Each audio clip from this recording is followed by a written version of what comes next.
He told me I was crazy. For 7 years, I believed him. I stopped trusting my own memory. I stopped trusting my own eyes.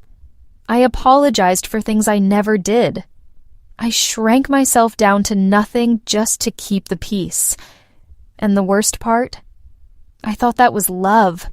I thought that was just what marriage was. Until the day my therapist looked me straight in the eye and said 4 words that changed everything. What you're describing is abuse. This is my story. My name for this video is Rachel.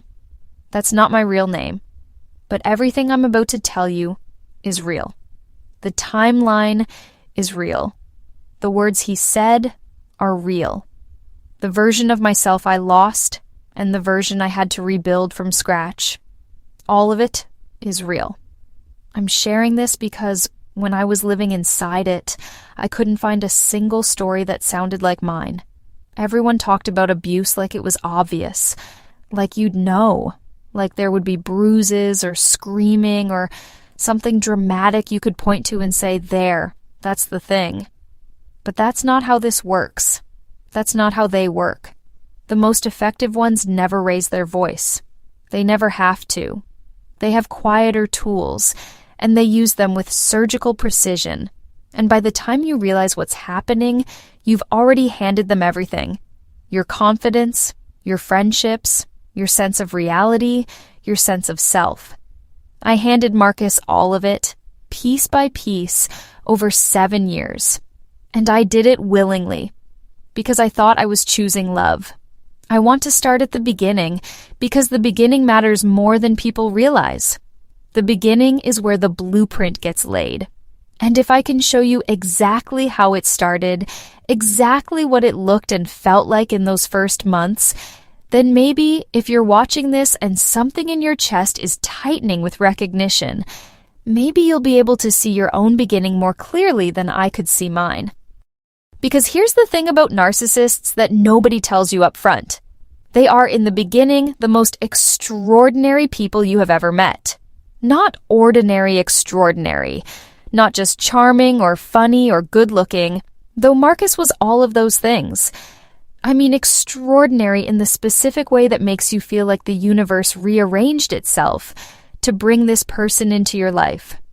Like you've been waiting for them without knowing you were waiting. That feeling, that overwhelming, intoxicating, almost disorienting sense that this is the person, this is it, finally. That feeling is not an accident. It's a feature. Stay with me, because in the next segment, I'm going to walk you through exactly how it began. And I promise you, if you've ever been with someone like Marcus, what you're about to hear is going to feel uncomfortably familiar. I met Marcus at a friend's birthday dinner. I was 31.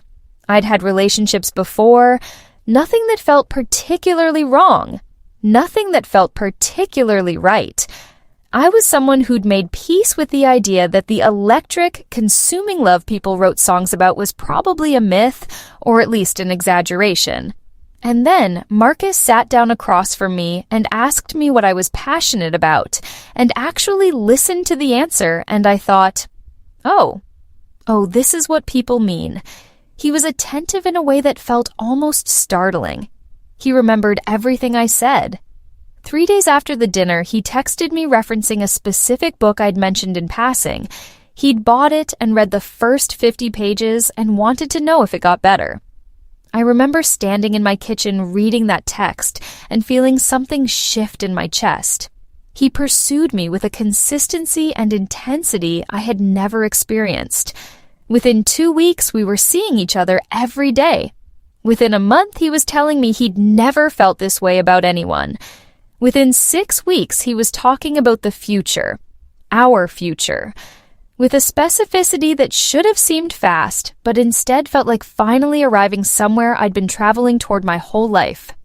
This is called love bombing. I did not know that word then. Love bombing is the first and most critical phase of the narcissistic relationship cycle. An overwhelming flood of attention, affection, and idealization designed, whether consciously or not, to create rapid emotional dependency. It works because it targets something real. The need to be seen, to be chosen, to be someone's favorite thing in the world. These are not weaknesses. They are human. And Marcus found mine with an accuracy that still, years later, makes my breath catch when I think about it. He made me feel chosen in the deepest possible way. And once you feel chosen like that, once you've been seen that fully and wanted that completely, the idea of losing it becomes unbearable.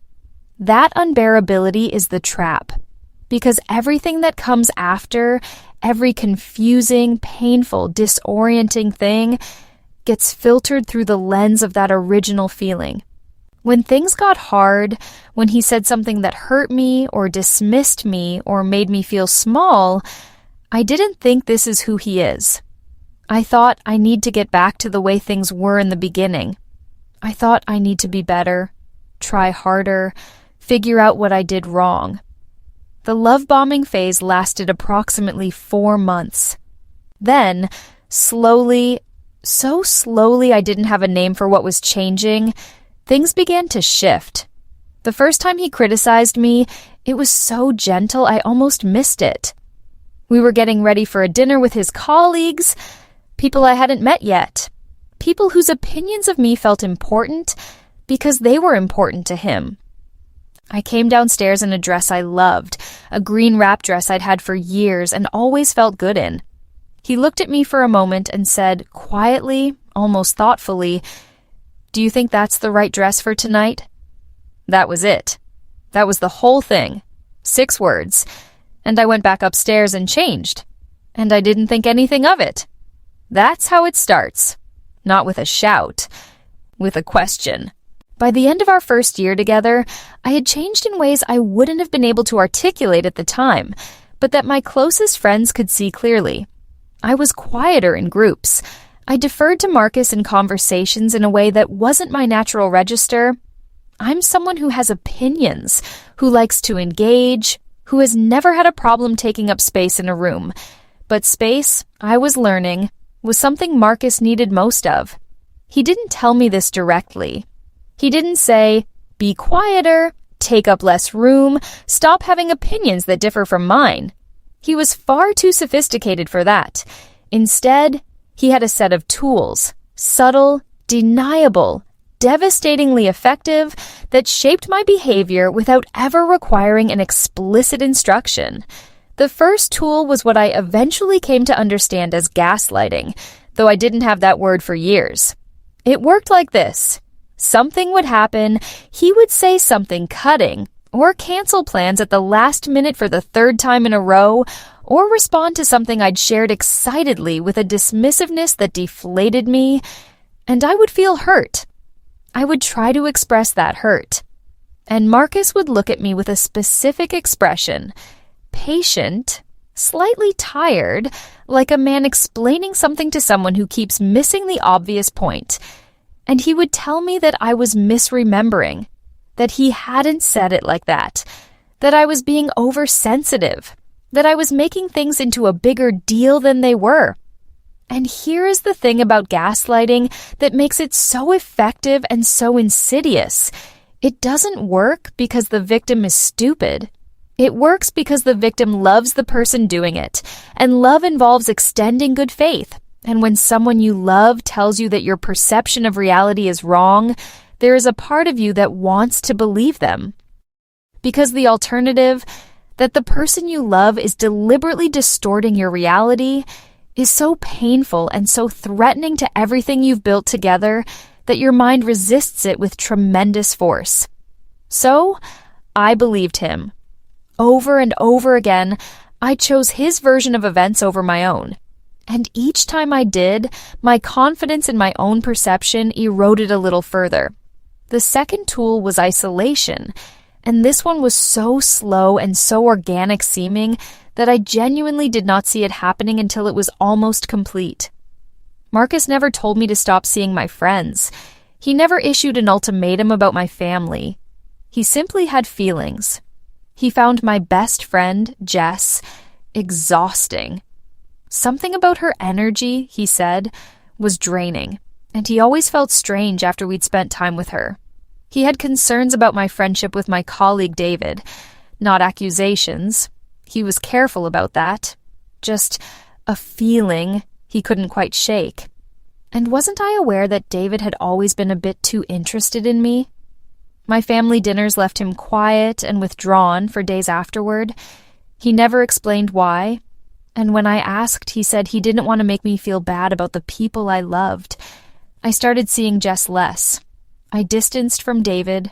I began making excuses to skip family events. I told myself I was making healthy choices, prioritizing my relationship, being a good partner. I was, in fact, becoming completely alone. The third tool was the most painful and the most effective, and I almost can't explain how it worked without it sounding absurd from the outside. He made me responsible for his emotional state. Entirely, comprehensively responsible. If he was in a bad mood, it was because of something I had done or failed to do. If he was withdrawn, I needed to figure out why and fix it. If he was happy, it was a gift he was giving me, contingent on my continued good behavior. I became a full-time student of his moods, reading every micro-expression, every silence, every shift in energy, trying to stay 2 steps ahead of whatever was coming so I could prevent it. I was exhausted all the time. I thought that was just what loving someone deeply felt like. The moment I remember most clearly, the one I returned to when I tried to identify the exact point where something in me began, finally, to resist, happened on a Tuesday evening in our 5th year. We'd had an argument. I no longer remember what it started about. I remember that at some point I began crying, and that Marcus looked at me with an expression I can only describe as bored. Not angry, not sad, bored. Like my tears were an administrative inconvenience he was waiting to get through. And I heard myself say, through the crying, "I just need you to tell me that you love me right now." And he said, with that same patient, slightly tired tone, "I'm not going to reward this kind of behavior." I stopped crying immediately, not because I felt better, because something went very quiet inside me. I'm not going to reward this kind of behavior. I was 36 years old. I had a graduate degree and a career I was good at, and friends who loved me, and a mother who had raised me to know my own worth. And I was sitting on the kitchen floor of my own apartment, crying, being told that comfort was something I had to earn. I went to the bathroom and sat on the edge of the tub and looked at myself in the mirror for a long time. I didn't think anything dramatic. I didn't have a revelation. I just looked at my own face and thought, I don't recognize you. That thought, small, quiet, almost clinical, was the beginning of the end. Not because I left that night. I didn't. I went back out, and I apologized, and Marcus accepted my apology with the magnanimous grace of someone doing you a favor, and we watched television and went to bed. I left 14 months later. But that moment on the bathroom floor was when the part of me that remembered who I used to be woke up and started paying attention.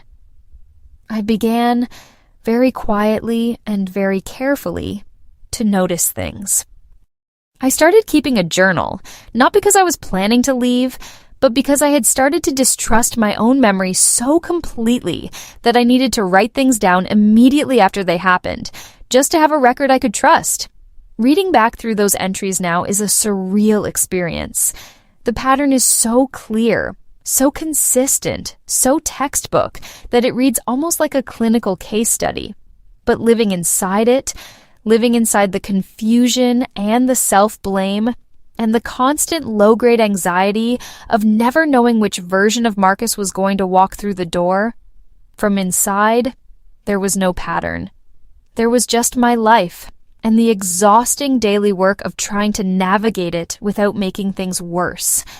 I want to say something here directly to anyone watching this who is recognizing themselves in what I'm describing, because I wish someone had said it to me much earlier. The confusion you feel is not a sign that you're weak or stupid or that you can't read a situation clearly. The confusion is the point. It is the intended outcome. You are not failing to understand what's happening. You are experiencing something that has been specifically designed to prevent understanding. That distinction matters enormously. It took me a long time to believe it.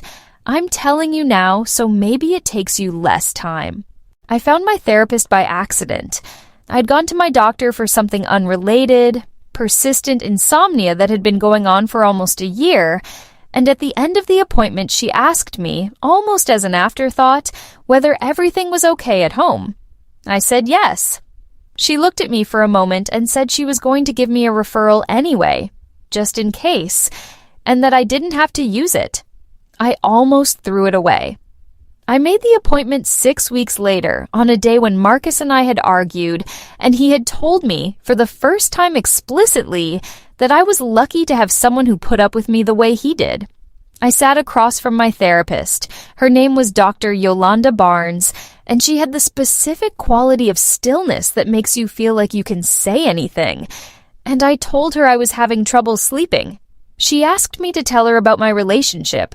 I talked for 45 minutes. She listened without interrupting. When I finished, she was quiet for a moment, and then she said, gently, but without any hedging, "What you're describing is a pattern of emotional abuse." I laughed. I actually laughed, which I think is a common response because the word abuse felt so large and so dramatic against the quiet, undramatic texture of my daily life. Abuse was something else. Abuse was something you could see. She didn't argue with me. She just asked me to come back the following week. I came back. And the week after that. And the week after that. Over the following months, in that small office with the good lighting and the plant on the windowsill, I began the slow, disorienting, necessary work of reassembling my own perception of my own life. Dr. Barnes introduced me to terms I didn't have. Narcissistic abuse, trauma bonding, the cycle of idealization and devaluation, coercive control. Each term was like being handed a map of a territory I'd been wandering in without coordinates. Trauma bonding was the concept that unlocked the most for me.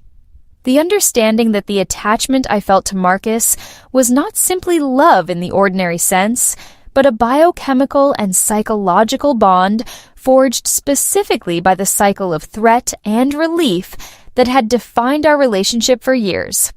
The cruelty and the tenderness were not opposites. The cruelty made the tenderness necessary, and the tenderness, when it came, landed with an intensity that felt like rescue, which made me both desperate for it and willing to endure whatever was required to access it. Understanding this did not make leaving easy. I want to be clear about that. Knowledge is not the same as freedom.